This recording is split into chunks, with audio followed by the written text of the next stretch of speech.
Dahil sa stress ni Ed sa trabaho ay napagpasyahan niyang magtungo sa isang exclusive na bar para mag-inom. Wala siyang ibang balak na gawin kundi ang mag-inom lang at umuwi. Pero di niya inaasahan na makukuha ang atensyon niya sa isang babae na sobrang ganda. Nag-iinom din ito mag-isa kaya hindi na siya nagdalawang isip na lapitan ito. Paglapit ni Ed sa babae, ramdam niya ang kakaibang kaba. Hindi niya maipaliwanag kung bakit tila ibang enerhiya ang dala ng babaeng ito. Simple lang ang suot nito, isang itim na off-shoulder na dress pero lutang na lutang ang kanyang ganda. Wala siyang masyadong makeup ngunit sapat na ang simpleng lipstick para magbigay ng misteryo sa kanyang ngiti. "Hi!" bati ni Ed, sabay pakawala ng isang maaliwalas na ngiti. "Mukhang pareho tayong gustong iwasan ang gulo ng mundo ngayong gabi ah." Tumingala ang babae. Bahagyang nagtaka sa biglang pagsulpot ng binata. Sinulyapan siya nito mula ulo hanggang paa. Tila sinusuri kung sulit ba ang oras na gugugulin niya sa pag-uusap. "Ganun ba? Paano kung gusto ko lang talaga ng tahimik na gabi? Masisira yata dahil sa'yo." Napakamot si Ed sa batok. Bahagyang nahiya pero hindi nagpatinag. "Kung gusto mo, tatahimik lang ako habang kasama ka. Pero kung papayagan mo, pwede rin ako maging kaibigan mo ngayong gabi. Pangako, hindi ako mag-iingay." Napangiti ang babae. Umayos ito ng upo, saka itinuro ang bakanting upuan sa tabi niya. "Sige, tingnan natin kung kaya mo ngayang sinabi mo." "Challenge accepted," sagot ni Ed. Sabay abot ng kamay. "Ed," pakilala niya sa sarili. "Hana." Tugo naman ang babae. Habang tumatakbo ang gabi, unti-unting naging komportable ang dalawa sa isa't isa. Napag-alaman ni Ed na ang dahilan pala ng pag-iinom ni Hana ay hindi rin lalayo sa kanya. Stress din sa trabaho at pagod na sa mga expectations ng iba. Ngunit habang lalong tumatagal ang usapan, napansin ni Ed ang kakaibang lungkot sa mata ni Hana na tila hindi kayang itago ng mga ngiti nito. "Alam mo," sambit ni Ed habang iniinom ang natitirang alak sa baso niya, "hindi ko akalain na makakahanap ako ng kasama sa ganitong klaseng gabi. Pero mukhang ikaw din, marami kang gustong takasan." "Minsan, hindi naman talaga natin matatakasan lahat, diba? Pwedeng uminom, magtago, pero pag uwi mo, nandun pa rin lahat." Natamimi si Ed. Hindi niya inaasahan ang lalim ng sinabi ni Hana. Ngunit sa halip na mailang, mas lalo siyang naging interesado nito. "Ibig sabihin ba niyan gusto mong pag-usapan kung ano yun? O gusto mo lang ng mas maraming alak?" tanong ni Ed. Ngumiti si Hana. Ngunit halata ang bigat ng kanyang iniisip. "Depende. Kaya mo bang makinig ng isang estranghirong may mabigat na kwento?" Ngumiti si Ed at tumango. "Kahit buong gabi, makikinig ako." Habang lumalalim ang gabi, mas marami pa silang napag-usapan. Ang dating casual na palitan ng mga salita ay unti-unting naging malalim na usapan tungkol sa buhay, mga pangarap at mga pagkabigo. Sa bawat tagay, tila nawawala ang bigat ng kanilang mga problema at ang init ng mga ngiti at tawa nila sa isa't isa ay unti-unting pumapalit sa lamig ng bar. "Oh my God, Ed!" Natatawang sambit ni Hana habang nagkukwento si Ed ng isang nakakatawang eksena sa opisina. "Hindi ko alam kung matalino ka o sobrang malas, pero ang kapal ng mukha mo para gawin yun ah." Anong magagawa ko?" "Desperado na ako eh," sagot ni Ed, halatang lasing na sa tawa at alak. "Pero seryoso, Hana, sobrang saya ko ngayong gabi. Parang ngayon lang ako nakahinga ng ganito." Napatingin si Hana kay Ed at sa kauna-unahang pagkakataon ay tila nawala ang lungkot sa mga mata niya. Alam mo, ganun din ako. Parang ang tagal ko nang hindi tumatawa ng ganito eh. Salamat sa'yo, Ed. Nagkatitigan sila. Ang kaninang tawanan ay unti-unting napalitan ng kakaibang tensyon. Ramdam nila ang init sa pagitan nila na lalong lumalakas sa bawat segundo. Gusto mo pa ba ng isang round? Tanong ni Ed, bahagyang nag-aalangan. Pero umaasang hindi pa matatapos ang gabi nila. Sure. Pero baka iba na ang iniisip mo ha? Biro niya na may halong panunokso sa tono. Depende. Ano bang iniisip mo? Nakangising wika ni Ed. Hindi na sumagot si Hana. Sa halip, inilapit niya ang mukha kay Ed. Halos magkalapit na ang kanilang mga labi. Huminto siya saglit na parabang naghihintay ng tugon. Hindi na nagdalawang isip si Ed. Inilapit niya ang mukha niya kay Hana at sa wakas ay nagdikit ang kanilang mga labi. Ang lambing ng simula ng halik ay mabilis na napalitan ng kasabikan. Dito ba tayo? Bulong ni Hana na matapos ang ilang segundo. Hindi. Tara. Hindi na nila alintana ang mga mata ng ibang tao sa bar. Mabilis silang lumabas, nagmamadali at sabay na nagtatawanan habang naghahanap ng taxi. Pagdating sa malapit na hotel, halos hindi na sila makapaghintay habang nagbabayad si Ed sa reception. Pagpasok nila sa kwarto ay hindi na sila nag-aksaya ng oras. Tuluyan na silang nilamon ng init ng gabi. Ang kanilang mga halik ay naging mas marahas at ang bawat galaw ay puno ng pagnanasa. At ang kanilang mga problema at bigat ng buhay ay tuluyang nawala habang nagpapakalunod sila sa isa't isa. Walang ibang mahalaga sa mga oras na yon, hindi ang nakaraan, hindi ang kinabukasan, kundi ang kasalukuyan kung saan sila lang ang naroroon. Pagkasara ng pinto ng kwarto, halos sabay nilang inabot ang isa't isa. Walang alinlangan sa kanilang mga kilos, para bang bawat halik, haplos at yakap ay sagot sa lahat ng emosyon nilang kinikimkim. Hinawakan ni Ed ang mukha ni Hana, titig na titig sa mga mata niya, bago muling inilapit ang kanyang labi. Mas mapusok na ang halik ngayon, punong-puno ng init at pagnanasa. Napayakap si Hana ng mahigpit sa kanya at naramdaman ni Ed ang malambot nitong katawan na sumasandal sa kanya. Habang unti-unting bumabagsak sa sahig ang mga saplot nila, ramdam nila ang unti-unting pag-init ng kwarto. Sinimulan ni Ed halikan ang lieg ni Hana, dahilan para mapaungol ito ng bahagya.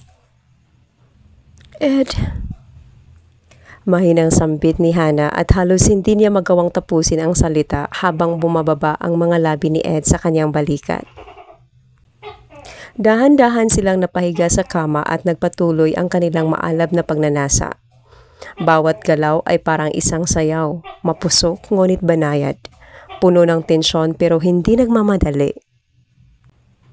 Niyakap ni Ed ang katawan ni Hana. Si Hana naman ay nagpaubaya at hinahayaan ang sarili niyang kalimutan ng lahat, ang stress, ang lungkot at kahit ang takot. Sa sandaling iyon, para bang si Ed lang ang mahalaga.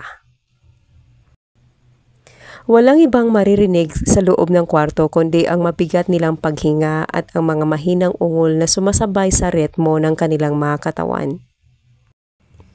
Dahan-dahan, Ed. Naisambit ni Hana habang mabilis na naglalabas-masok ang sandata ng binata sa kanyang pagkababae.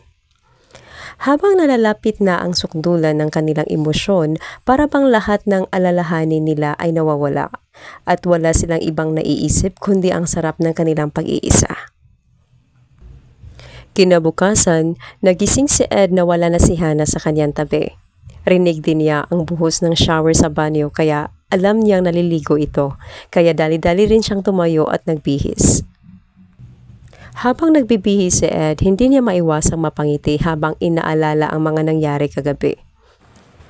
Hindi lang yun tungkol sa pagnanasa dahil may kakaibang koneksyon siyang nararamdaman kay Hana na bihira niyang maramdaman sa iba.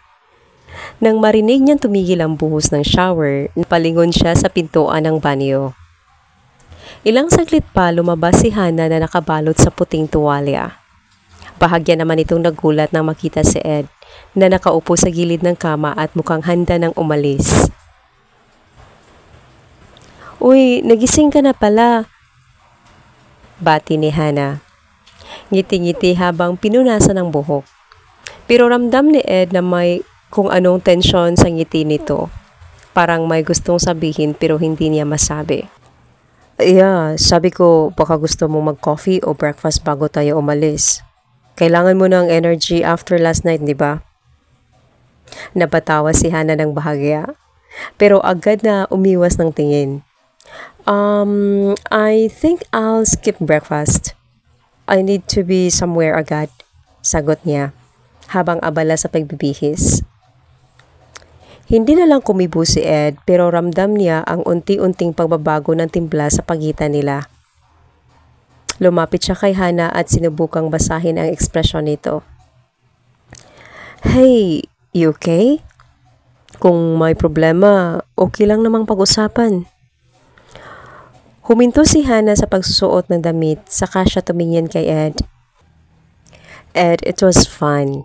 Last night was great, pero I think it's better kung hanggang doon na lang tayo." Nagulat si Ed. Hindi niya inaasahan ang sagot ni Hana, lalo na pagkatapos ng lahat ng nangyari.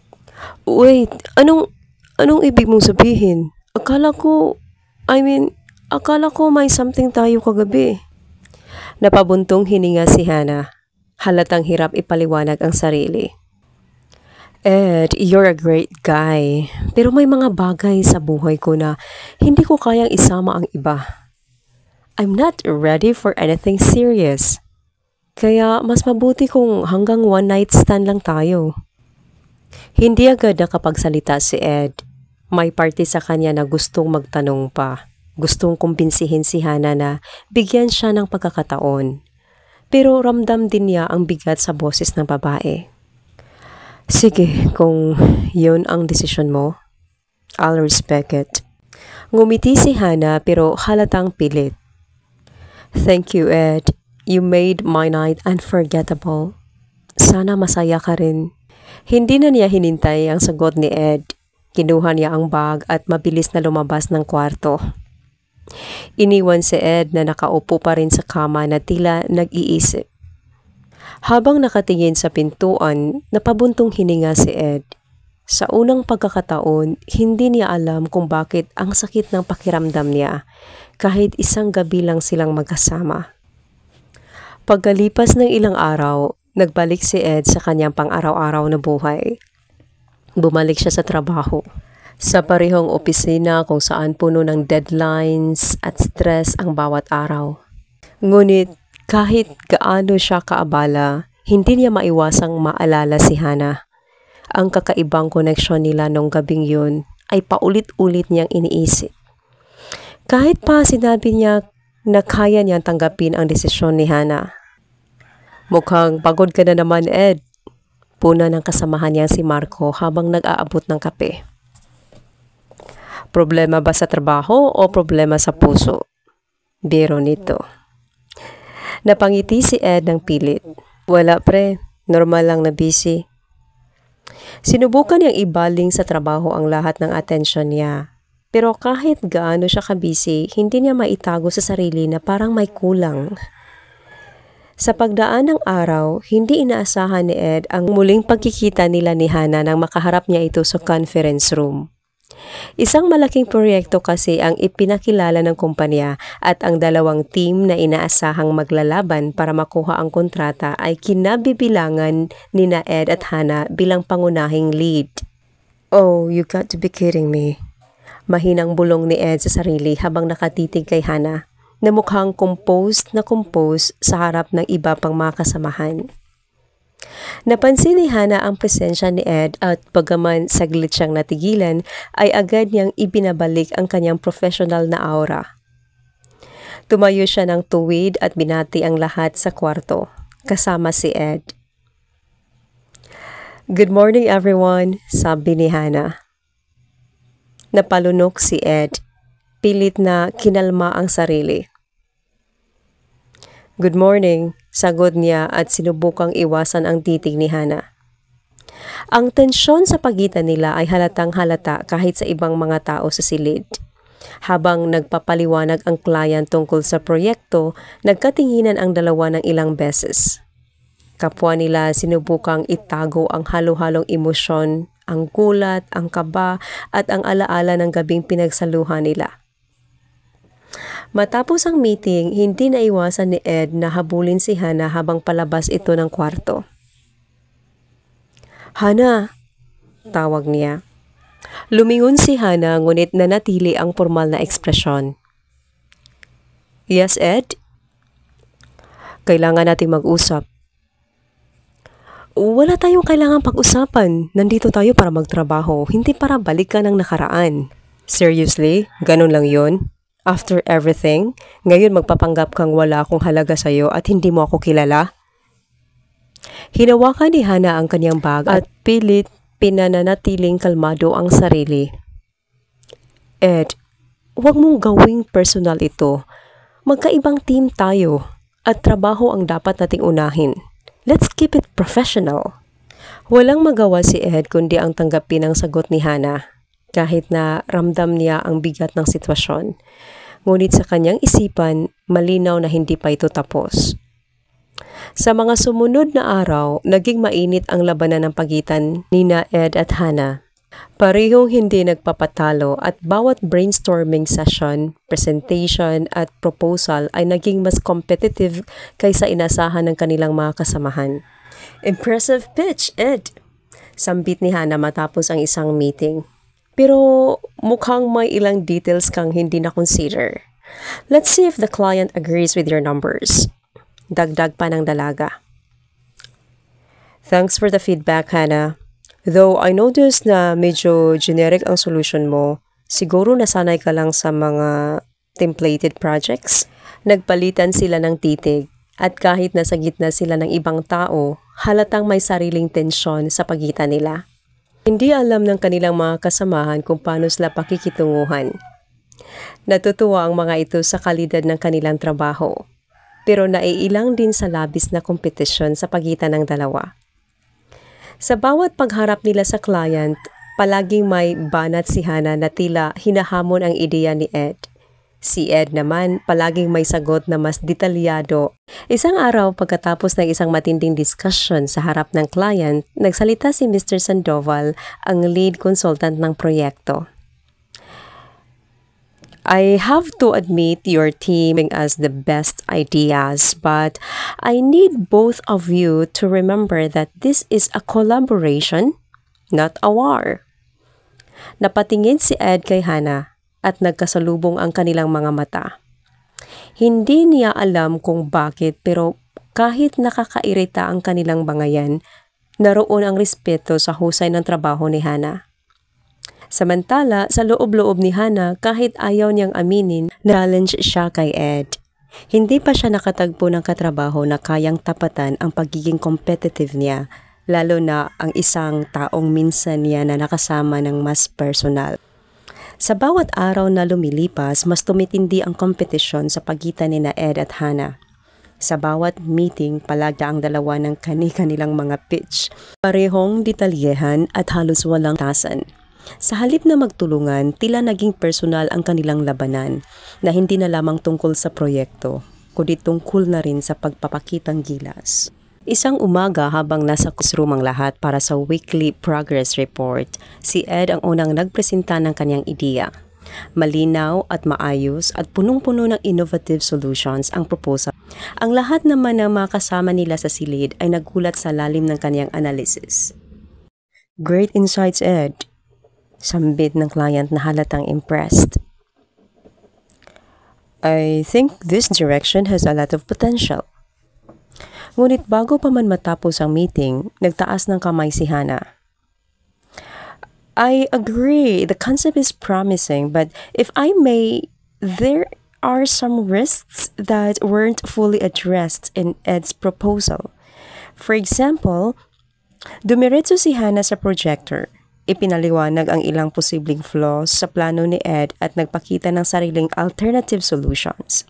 Napatango ang client habang nag-i-enjoy sa palitan ng ideya ng dalawa. Ngunit si Ed ay halatang naiinis na.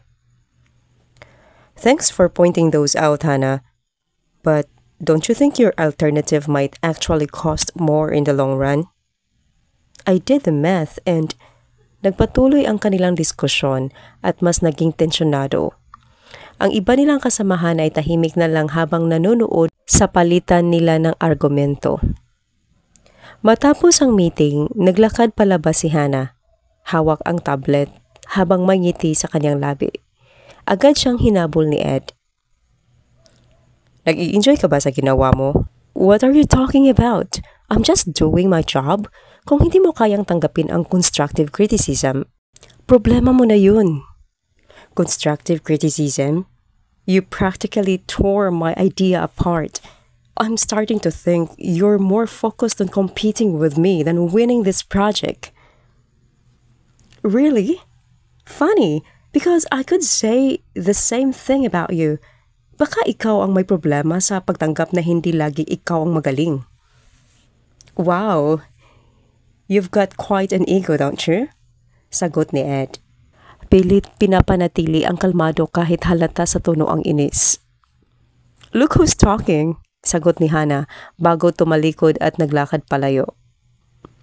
Habang tinitingnan ni Ed ang papalayong si Hannah, hindi niya maiwasang mapaisip. Paano nga ba naging ganito kalalim ang tensyon sa pagitan nila? At bakit kahit inis na inis siya kay Hannah ay hindi niya maiwasang humanga sa galing nito? Isang umaga habang nasa gitna sila ng proyekto, nagkaroon ng malaking aberya. Isa sa mga critical na bahagi ng proposal na ipapasa sa client, isang marketing analysis na may kasamang projected revenue models ay nawawala sa final document. Ang file na dapat ay handa na para sa submission ay hindi kumpleto at nagmukhang unprepared ang buong team sa harap ng client. Kaya naman pagkatapos ng meeting ay nagpatawag si Mr. Sandoval ng emergency team huddle. This is unacceptable. This kind of mistake could cost us this contract. Someone has to explain why this happened. Lahat ay tahimik, pero halatang hindi mapakali si Ed at Hannah. Hannah, tanong ni Mr. Sandoval at tumingin ito sa kanya. Sir? Kinakabahang wika ni Hannah. You were the one who consolidated the reports. Can you explain why the file was incomplete? Napalunok si Hannah, ngunit hindi siya nagpatinag. I submitted everything on time. The consolidated report I sent was complete when I reviewed it. Wait a second. I distinctly remember submitting my part early. Sigurado ka bang hindi mo nalagpasan ang ibang files habang nag-consolidate? Sabat naman ni Ed. Napataas ang kilay ni Hannah. Are you implying na ako ang may kasalanan dito? I double-checked everything. Maybe your part wasn't as complete as you thought it was. Nakita mo ba kung gaano kadetalyado ang report ko? There's no way na may kulang doon. Baka ikaw ang nagmadali at may na-overlook. Madali? Ako? Excuse me, pero hindi ako nagmamadali. Kung may nagkulang sa part mo, that's on you, Ed. Don't try to pin this on me. Wow, that's rich, Hannah. Alam mo, maybe if you spent less time trying to outdo me and more time focusing on the project, hindi sana tayo nagkaproblema. Right back at you, maybe kung hindi mo masyadong iniisip na ikaw lagi ang tama, mas magiging maayos sana ang trabaho. Halos mawasak ang atmosphere ng kwarto sa bigat ng tensyon. Tahimik lang ang ibang mga membro ng team at hindi alam kung paano makikisali. Si Mr. Sandoval naman ay suminghap at tumingin sa kanilang dalawa. That's enough. I don't care who made the mistake. What matters now is fixing this issue before the client loses faith in us. Ed, Hannah, I want you both to work together and sort this out. No excuses. Halos sabay na patingin si Ed at Hannah kay Mr. Sandoval. Parehong hindi makapaniwala. Work together? Tanong ni Ed na hindi maitago ang pagkadismaya. Yes, together. You're both smart. And you're both professionals. Now prove it. I need a revised proposal on my desk by tomorrow morning. Habang umuusad ang araw, nagdesisyon sina Ed at Hana na magtulungan na nga sa pag-aayos ng report. Ngunit kahit na sinubukan nilang magpakita ng professionalismo, hindi maiwasang magka-awkward na ganap sa pagitan nilang dalawa. Nasa isang maliit na conference room sila at sila na lamang ang naroon habang nakaupo silang magkatabi. Parehong nakaharap sa laptop at ang hangin ay puno ng tensyon. Si Ed ay tahimik, nag-audit ng mga naunang ginawang mga report. Si Hana naman ay mabilis na nag-edit ng ilang detalye sa document. Pilit iniiwasan ang mga titig ni Ed. Okay, so it's clear na yung section mo kulang ng key financial data. Simula ni Ed habang tinitingnan ang screen. Kailangan nating ibalik yun and make sure na accurate ang analysis. Dagdag pa nito. Hindi sumagot si Hana agad. Tumingin lang siya sa kanyang screen at mabilis na nag-type. Nang hindi na matiis ang bigat ng katahimikan, nagsalita siya. I don't need you to lecture me on the data, Ed. I've got it covered. Pilit tinanggap ni Ed ang sagot na yon at tumahimik na lang. Pero hindi maiwasang mag-isip. Ang ganitong klaseng tensyon ay hindi nakakatulong sa kanilang sitwasyon. Okay, let's just get this done. We can fix this faster if we just focus on the work, right? Tumango si Hana. Ngunit tila hindi pa rin siya komportable. Fine. Ang dalawa ay nagpatuloy sa kanilang ginagawa, ngunit bawat desisyon na tinatalakay ay laging may kasamang tensyon. Laging may sagot si Ed sa bawat ideya ni Hana at vice versa. Walang gustong magpatalo kaya't laging may push and pull sa pagitan nila. Dahil sa matinding tensyon, halos hindi na nila matapos ang revisions hanggang hating gabi. Nagpapatuloy ang banter, pero sa mga sandaling iyon, napansin na nila na hindi nila kayang magtulungan ng maayos kung hindi nila bibigyan ng pansin ang bawat isa. Bakit nga ba tayo nagiging ganito? Maya-maya ay wika ni Ed. Because neither of us wants to lose. Not this project, not anything, sagot ni Hana. Yeah, well, I guess we both need to learn how to compromise. Tinotok nila ang kanilang atensyon sa report at sa huling bahagi ng gabing iyon, unti-unting natapos ang revisions. Ang report ay hindi pa perpekto ngunit sabay nilang tiningnan ito at napansin na mayroon pang pag-asa. Matapos ang ilang oras na pagtutulungan, halos mag-aalas 3 na ng umaga. Ang conference room ay tahimik na at ang ilaw ng laptop screens lang ang nagliliwanag sa kadiliman.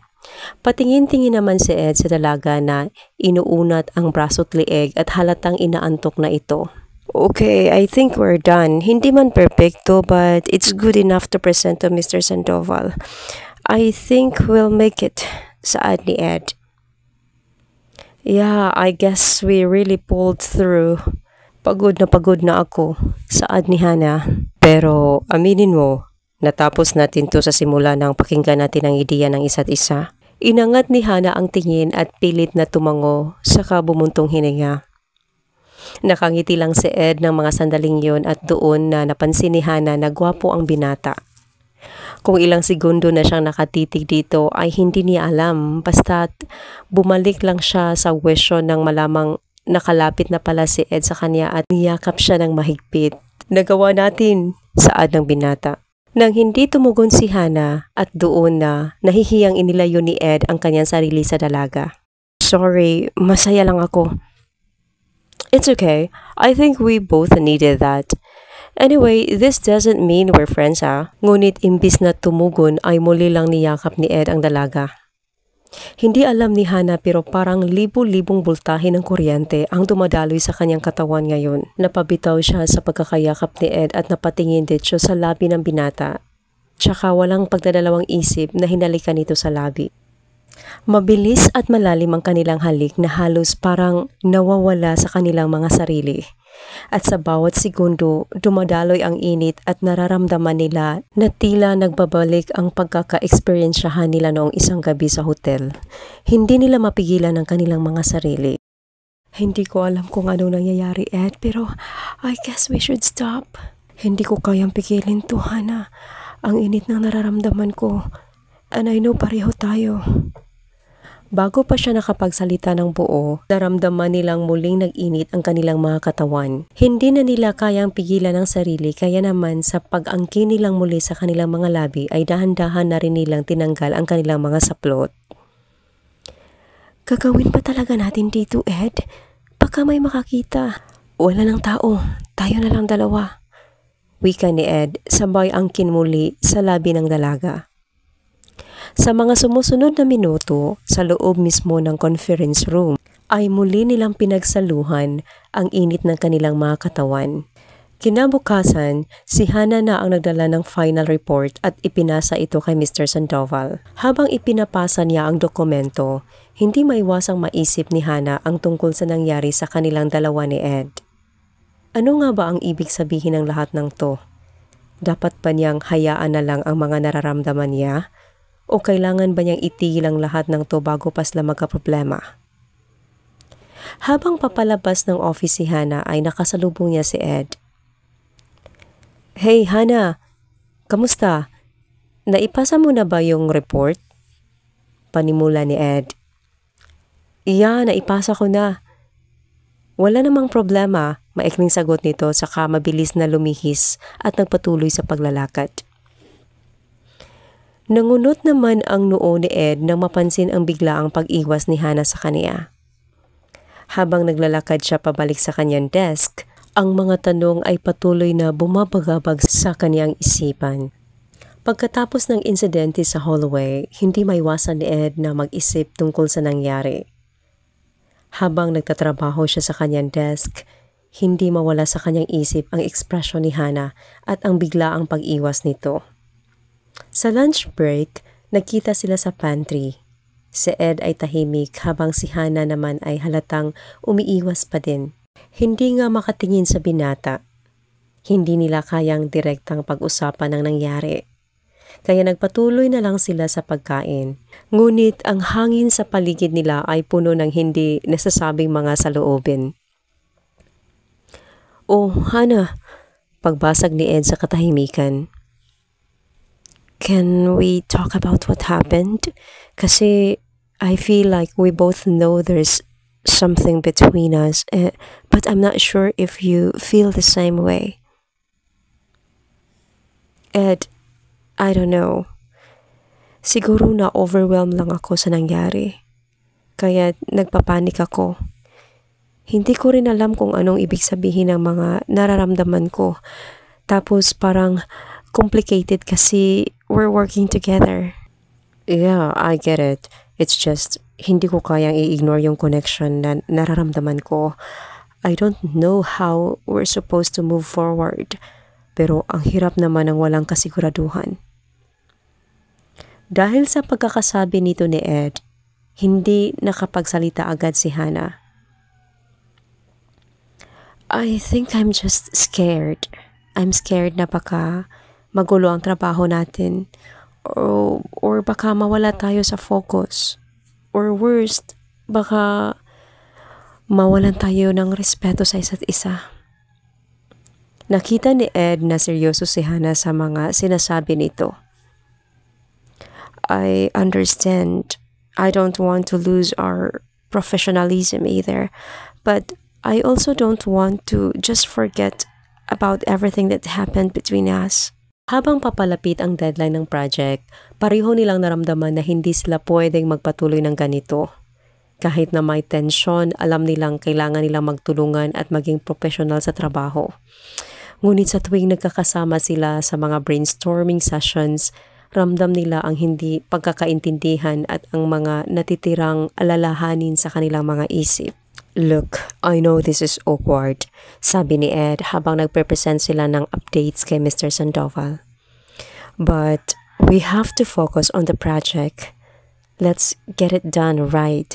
Then maybe we can figure out what this thing between us really means. Tumingin si Hana kay Ed at napansin niyang pareho ng layunin ang tapusin ng project ng maayos. Yeah, no more distractions. Let's finish this. Dahil dito, nagsimula silang mag-focus sa trabaho para bang unti-unti nilang isinantabi ang mga personal na issue nila. Ngunit sa bawat update at bawat brainstorming session, pareho nilang naramdaman na hindi nila kayang ilagay ang mga nararamdaman sa tabi. Isang malaking tanong na lang ang naiwan sa kanila. Kung matapos ba nila ang project at maging matagumpay sila, paano na ang relasyon nilang dalawa? Ngunit makalipas ang ilang linggo ay nagulat si Hana nang malaman niyang nagdadalang tao siya. Ang balitang iyon ay parang isang bagyong dumaan sa kanya at hindi niya alam kung paano haharapin ang sitwasyon.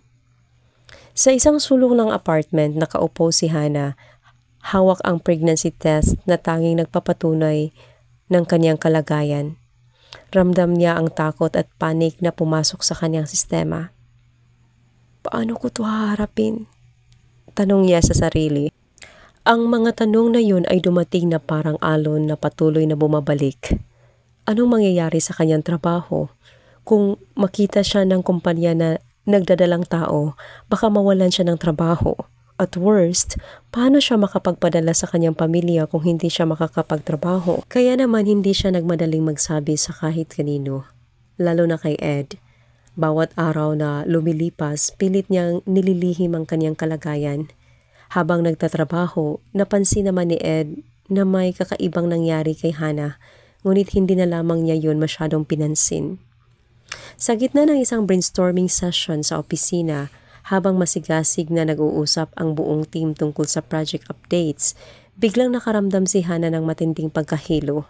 Para bang ang buong mundo ay umiikot sa kanya at hindi niya kayang pigilan ang pakiramdam ng pagkahapo. Bago pa man siya makapag-react, nararamdaman niyang parang may kumapal na hangin sa kanyang lalamunan. Agad siyang dumaan sa gilid ng conference table at tinangkang magtago sa likod ng isang pader. Nang walang makapansin, nagmadali siyang lumabas sa room at nagtungo sa banyo para magsuka. Nang matapos ay nag-retouch muna siya bago bumalik sa silid. Hana, are you okay? Tanong ni Ed. Nanginginig ang boses sa pag-aalala. Di ko yata kaya. I just need a minute. Mahinang wika ni Hana. Bago pa man siya makaupong muli sa upuan ay doon na nahilo si Hana at nawala ng malay. Mabuti na lamang at alerto si Ed at nasalo niya ang dalaga. Agad na nagpanik ang lahat ng naroroon. Ang mga kasamahan nila sa opisina ay tinatawagan ang ambulance. Pagdating naman ay si Ed na ang nagdala ng dalaga sa hospital. Pagmulat ni Hana ng mga mata, naramdaman niyang may matigas na bagay sa ilalim ng ulo niya. Nang lingunin niya, nakita niyang nasa isang hospital bed siya at si Ed ang nandoon sa tabi niya. Nakatayo at ang mukha ay puno ng pag-aalala. Agad nang umiti si Ed na makita siyang gising pero halata din ang kaba sa mga mata nito. Hana, you're awake, sabi ni Ed na medyo nanginginig ang boses. You scared me. Are you okay? Si Hana, kahit na gising na ay hindi pa din makapaniwala sa kung anong nangyari. Ang sakit sa ulo at katawan ay nararamdaman pa rin niya. Kumusta ang pakiramdam mo? Tanong muli ni Ed. Nagpikit siya ng mata at nag-isip ng ilang saglit bago sagutin si Ed. Medyo maayos na ako. Nahilo lang talaga ako kanina at hindi maganda ang pakiramdam ko. Bago pa man makapagsalita si Ed ay pumasok na ang doktor sa kwarto. Good to see you awake, Miss Hana, sabi ng doktor habang tinutok ang kanyang atensyon kay Ed at kay Hana. We ran some tests and we've got the results. You're pregnant, miss, and your pregnancy seems to be in a sensitive stage right now. Nagulat si Ed sa narinig. Hindi siya makapaniwala na yun ang dahilan ng pagkahimatay ni Hana. Wait, what? She's pregnant? Is she okay? Yes, Mr. Ed. But she'll need to take it easy. Maselan ang kalagayan ng pagbubuntis ni Miss Hannah, so she'll have to rest for now. We'll monitor her condition, but it's very important she avoids stress or any kind of physical strain. Si Hannah na naririnig ang lahat ng to ay hindi makatingin kay Ed. Ang mga mata niya ay nakatutok lang sa kisame ng silid. Do you need anything else, Miss Hannah? Tanong ng doktor. Ngunit si Hannah ay hindi pa rin sumasagot. Kaya si Ed na ang nagpatuloy sa usapan. Thank you, Doc. We'll keep an eye on her. Nang makalabas ang doktor, si Ed at si Hannah ay nagkatitigan saglit. Ngunit mabilis na itinago ni Hannah ang kanyang mata. I'm sorry, Ed. I didn't expect this to happen. Ako ba ang ama ng dinadala mo? Tanong ni Ed na medyo kinakabahan. Ngunit ang boses nito ay may halong determinasyon. Nais niyang malaman ang totoo at nais niyang malaman kung anong mangyayari sa kanilang dalawa. Ngunit si Hannah ay hindi agad sumagot. Para bang ayaw niyang aminin, ngunit pagkatapos ng ilang saglit na katahimikan, ngumanga siya at nagbulalas ng mga saluubin. Oo, ikaw. Aniya, ang boses ay magkahalong takot at lungkot. Hindi ko sinabi kasi kapag sinabi ko baka tanggalin ako sa trabaho. Kailangan ko ang trabahong yun, Ed. Kailangan ko to para sa pamilya ko. At ngayon, sabi ng doktor na masila ng pagbubuntis ko. Anong gagawin ko? Kitang-kita niya ang pag-aalala sa mukha ng dalaga pero isa lang ang naiisip ni Ed para mapanatiling ligtas ang kanyang mag-ina. Mag-resign ka. Ako nang bahala sa iyo at sa anak natin. Nagulat si Hannah sa narinig na sagot ni Ed. Nanlaki ang mga mata niya at hindi makapaniwala sa alok ng binata. Nagpapatawa ka ba? Hindi ko magagawa yan. Kapag nawalan ako ng trabaho, wala akong kikitain. Wala akong maipapadala sa pamilya ko. At sasabihin na naman nila na wala akong silbi at walang kwenta, Ed. Ngayon ko lang naramdaman na mahal nila ako. Nararamdaman ko yun sa tuwing nakakapagbigay ako ng pera sa kanila. Kaya ayaw ko nang maranasan ulit na maging walang kwenta. Natahimik si Ed. Ang mga salitang binitawan ni Hannah ay parang tinusok sa kanyang puso. Hindi niya alam na ganoon pala kalalim ang nararamdaman ni Hannah tungkol sa kanyang pamilya at kung gaano ito nakaka-apekto sa kanyang mga desisyon. Hindi agad nakasagot si Ed.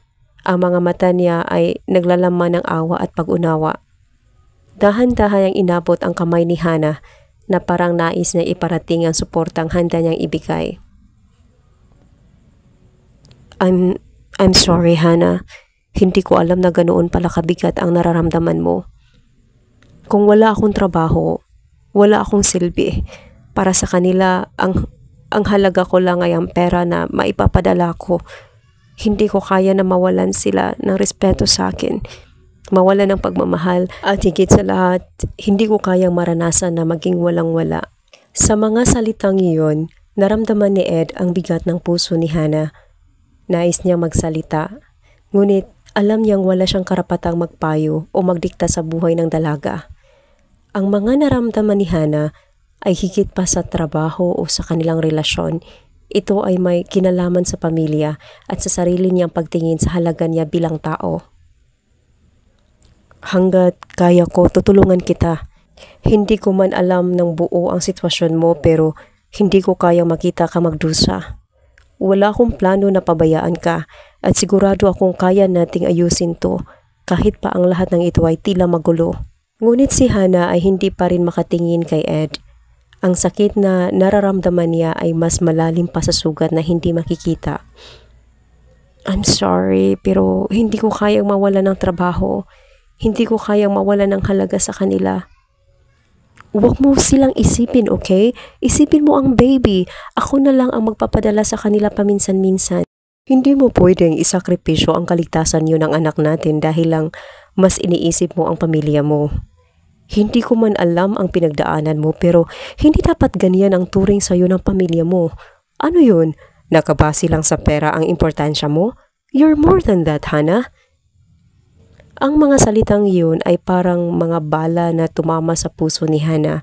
Hindi na siya nakapagpigil at ang mga luha niya ay agad na dumaloy mula sa kanyang mga mata. Hindi na niya kayang pigilan ang sakit na matagal na niyang tinatago. Bigla na lang niya naramdaman ang bigat ng mga bagay-bagay na matagal na niyang tinatago. Gustuhin man niyang maging matatag sa harap ng iba, lalo na kay Ed, pero hindi na niya kaya. Ed, buong buhay ko, wala akong ibang iniisip kundi sila. Paano ko sila iiwanan? Paano ko sasabihin sa kanila na hindi ko na kayang magpadala? I've worked so hard just to prove myself. Hindi ko kaya na mawala ang respeto nila sa akin. Hindi ko kaya bumalik na naman ako sa sitwasyon na ramdam ko ang galit nila sa akin dahil wala akong maibigay sa kanila. Hindi na nakapagsalita si Ed, pero ang mga mata niya ay puno ng malasakit. Inabot niya ang kamay ni Hana at hindi na nag-atubili. Hinawakan niya ito ng mahigpit na parang nais niya iparating sa kanya na hindi siya nag-iisa. Hana, hindi mo kailangang patunayan ang sarili mo sa kanila. Hindi sa pera nakabase ang tunay na halaga ng tao. Hindi mo kailangang magtrabaho o magpadala ng pera para malaman nilang mahalaga ka. Ikaw, bilang ikaw, ay sapat na. And I want you to know that you're not alone in this. I'm here for you and we'll figure this out together. Habang pinipilit ni Ed magbigay ng comfort, ramdam ni Hana ang bigat ng mga salitang iyon. Hindi niya inaasahan na may isang tao, lalo na si Ed, na magpapahalaga sa kanya ng ganito. Dahil sa lahat ng naramdaman niyang pag-alala at takot, nakaramdam siya ng init mula kay Ed na tila unti-unti nag-aalis ng mga ulap sa kanyang mga puso.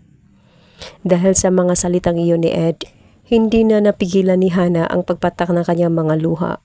Hindi lang sa takot kundi sa sobrang pasasalamat. Sa kabila ng lahat ng pinagdaanan nila at sa kabila ng pagiging magkakompetensya nila sa trabaho, nakita niyang hindi siya iniwan ni Ed. Nakita niyang may isang tao na handang magbigay ng suporta. Hindi dahil sa pera, kundi dahil sa pagkatao niya bilang isang tao at bilang ina ng kanilang anak. Hindi ko kayang mag-isa pero salamat Ed.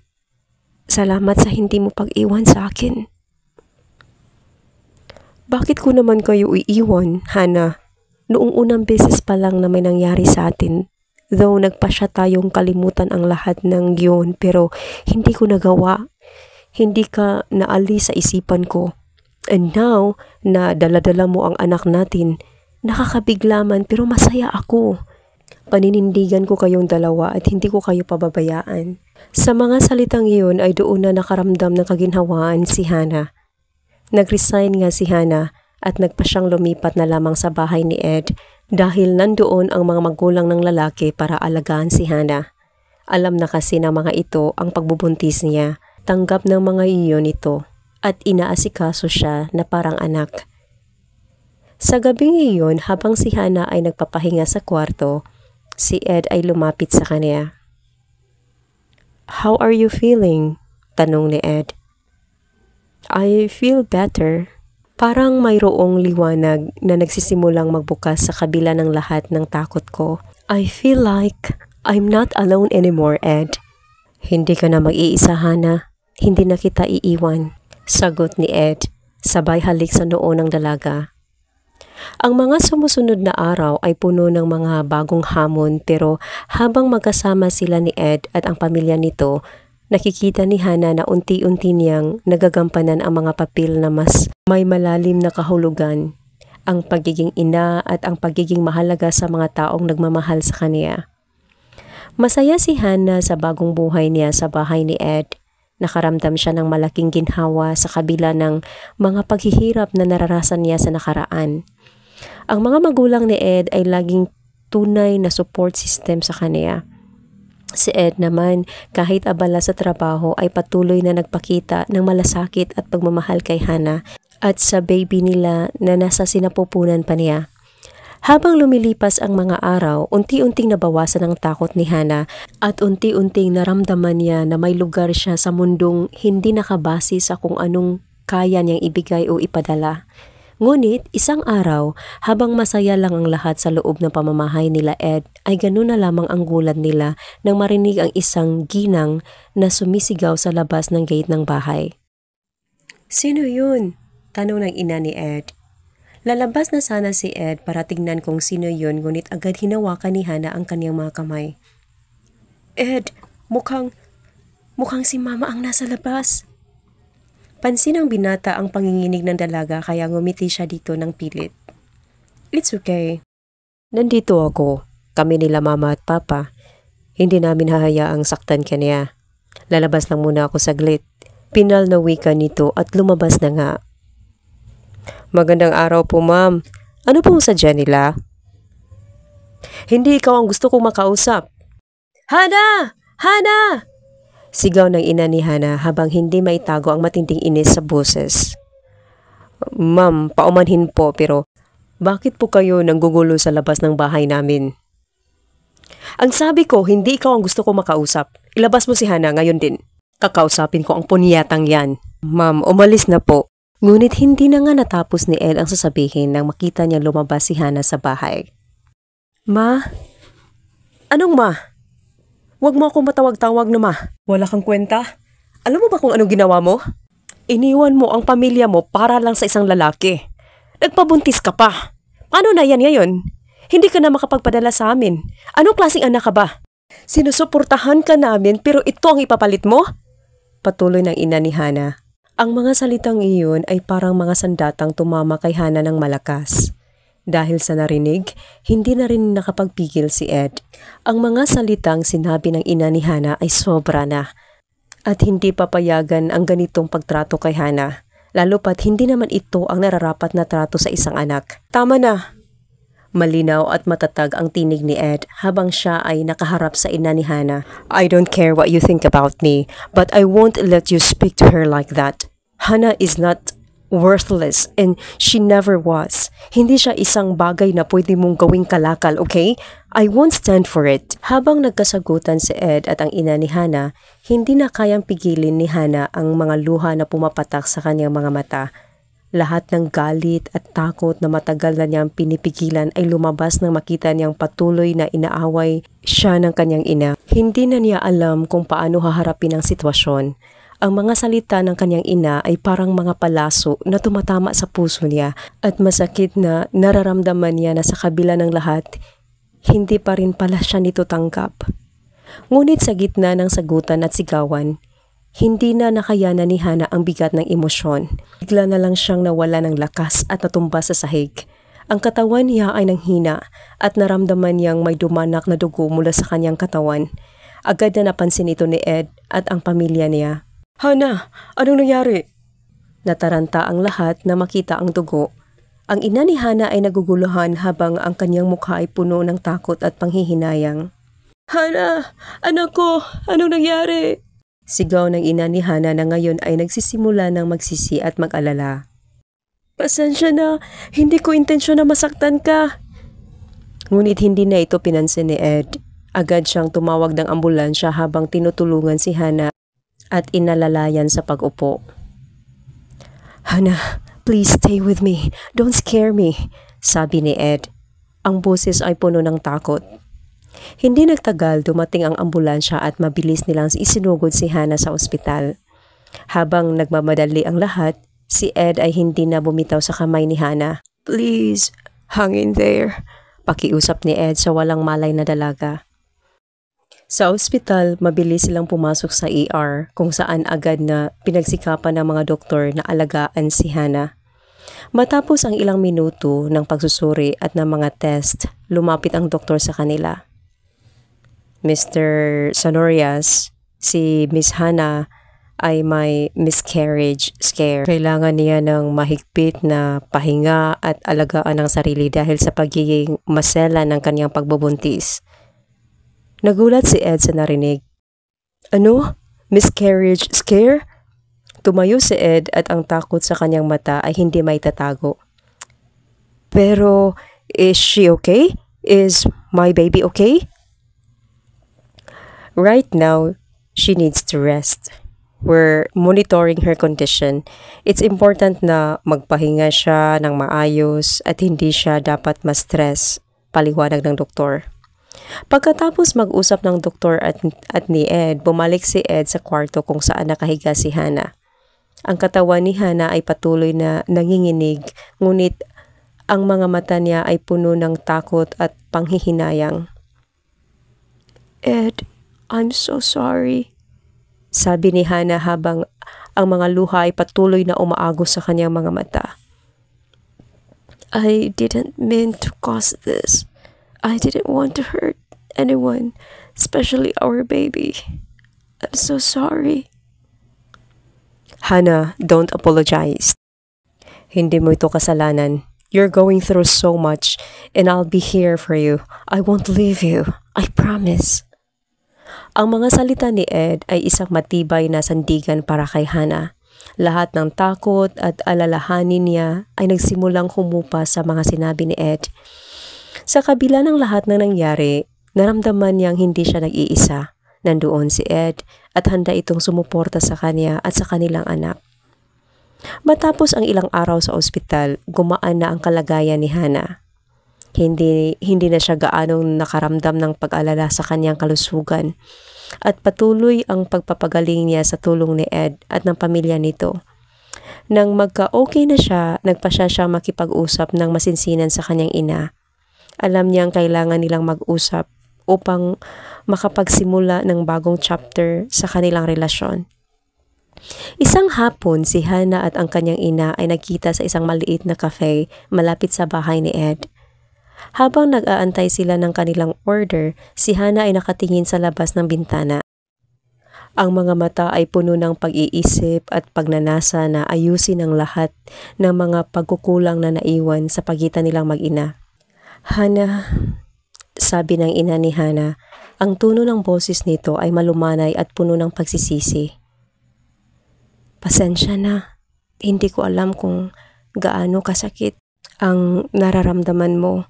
Hindi ko rin alam kung gaano ka nahihirapan. Pero sana'y matutunan mong magpatawad. Patawarin mo ako, anak."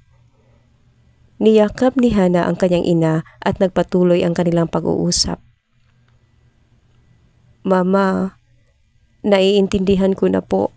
Hindi naman po ako perpektong anak at ganun din po kayo bilang ina. Alam ko din po na kaya kayo nagalit sa akin ay dahil bunga ako ng isang pagkakasala, dahilan para iwanan ka ni Papa. Pero tapusin na po natin ang alitan, Ma. Magiging ina na po ako at magiging lola na din po kayo. I just want to move on. I want us to start fresh, okay? I'm sorry, anak. Hindi ko nakita ang lahat ng pinagdadaanan mo. Patawarin mo ako." Ng mga oras na yon, naramdaman ni Hana ang bigat sa kanyang puso na unti-unting nawawala. Ang mga alalahanin, galit at sakit na matagal nang nagpapabigat sa kanyang puso ay tila naglaho. Ang pagmamahal na muling sumiklab mula sa kanilang puso ay nagsimulang maghilom sa mga sugat na matagal nang nag-iwan ng marka. Pagkalipas ng ilang oras ng pag-uusap, nagpasya na silang magtulungan upang magbago at magsimula ng bagong buhay. Si Hana ay natutong magpatawad at nagpasya na patuloy na lumalaban. At ang kanyang ina naman ay natutong tanggapin siya sa kung anong estado siya ngayon. Pagbalik sa bahay ni Ed, si Hana ay nakaramdam ng higit na kaligayahan. Hindi lang siya naging masaya sa relasyon nila ni Ed, kundi sa bawat aspeto ng kanyang buhay. "Thank you for everything, Ed," sabi ni Hana sa isang gabi habang magkasama sila sa sala at tinatanaw ang mga bituin. "You saved me, and you saved us." Ngumiti si Ed at tiyakap si Hana. "No, Hana. You saved yourself. You've always been strong. I'm just lucky to be by your side." Sa mga susunod na araw, naging maayos na ang lahat sa buhay ni Hana. Hindi na niya inisip ang mga hadlang at ang mga pagsubok sa nakaraan. Alam niyang may mga bagay na hindi madaling kalimutan, pero ang mas mahalaga ay ang mga hakbang na ginawa niya upang magpatuloy. Sa wakas, natutunan niyang tanggapin ang kaniyang sarili.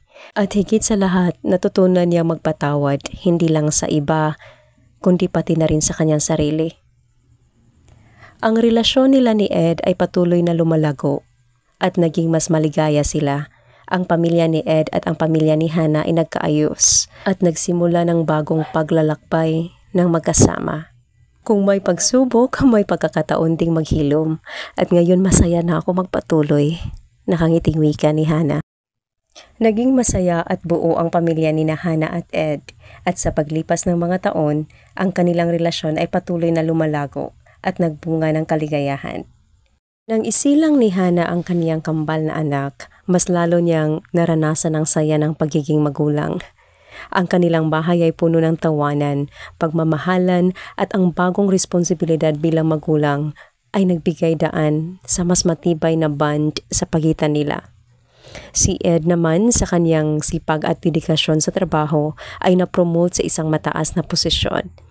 Ang kanyang tagumpay sa karera ay nagbigay sa kanilang pamilya ng mas maginhawang buhay at ipinagpatuloy nila ang pagpalago ng kanilang mga pangarap.